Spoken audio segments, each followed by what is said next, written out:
Hey guys, it's Bench175 and I thought I'd make a little video on my concealed carry gun. This is a Sig P365 and this isn't going to be a review, more just how I came to carry this gun and my experience with it. So it was back in December when I was trying to make my final decisions on which gun to get for concealed carry.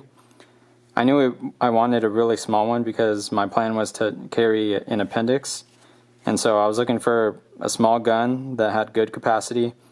And so it came down to either this or the Springfield Armory Hellcat. Luckily I found a range or a gun store that had both of them, so I was able to try them side by side.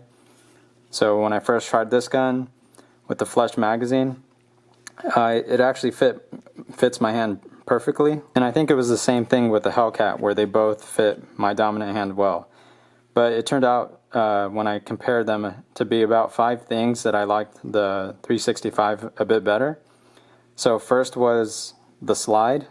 So the ease in racking the slide was a bit easier for the 365, and that was kind of a big deal to me because I do a lot of dry fire practice here at the house.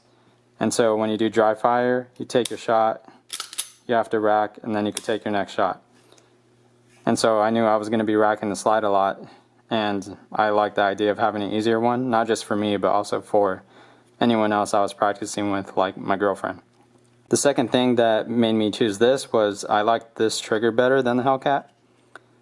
I remember when I put up the sights and I was pulling this trigger, I was able to keep the sights on while I was pulling this trigger, and the sights didn't move much. But I remember when I was shooting the Hellcat or dry firing it, I remember the sights moved a lot when I broke the trigger, so I didn't really like that too much. The third thing was that when I went for a master grip, so grip with 2 hands I mean, where my support thumb lands here is basically on the rail, and that's pretty comfortable. And I can't remember exactly what it was, but when I did my support thumb on the Hellcat, it felt very awkward, where I think it was like halfway on something, and it just felt weird on my thumb. So I didn't like that. The fourth thing was the looks of the gun. So I think this gun looks a lot better than the Hellcat does. And the last thing was actually just the name of the Hellcat, because you can try and figure out why you might not want a gun named Hellcat in a situation where you're going to defend yourself against somebody. So those were the 5 major things that made me go with this over the Hellcat. So now I have about 570 rounds through this. In the first 130 rounds, I got 3 failures to return to battery. So the gun would end up looking like maybe like this. And if I pushed gently with my thumb, I was able to get it to go fully into battery. And then after on that same range day, about 100 rounds later, I finished the range day, and all those 100 rounds were like flawless, no stoppages. And then when I got home and I took the gun apart that time to clean it, I noticed that the recoil spring was something wrong with it. So this is the original recoil spring, and you can see one of the coils jumped backward, and so this should actually be like in front of that.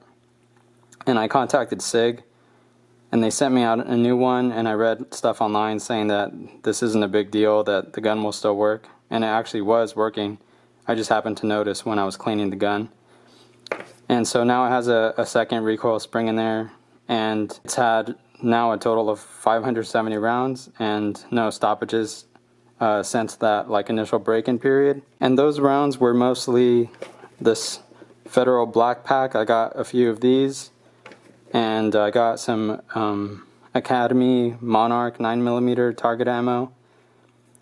I've tried I think this is 147 grain Federal HST. This worked perfectly in the gun, and this has been working great, so this is what I use in it now.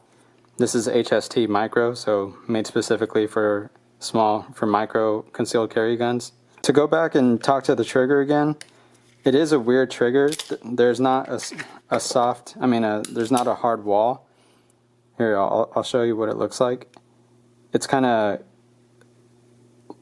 like rolls through and then breaks. It is different, but it's not bad. I feel like I'm very accurate with this gun still, even though it has that different kind of trigger. I'll go ahead and show you the trigger pull weight too. See what we get. So 6 3/4 pounds. So yeah, overall pretty happy with it. I'll go ahead and show you the fit with the pinky extension magazine. So I definitely fully fit on that grip, but the flush one still works for me. So I generally carry with the flush because this doesn't print at all when I'm carrying appendix. This sometimes, like depending on the color of my shirt, you might notice like this point showing through my shirt. But this with my holster, this is a Vetter light tuck. I have a review on this, and so these together let me carry with no printing. So you can go check out the review on this if you want. And yeah, overall, I would recommend the Sig P365 for concealed carry. Alright guys, thanks for watching. Like, comment, and subscribe, and I'll talk to you guys later.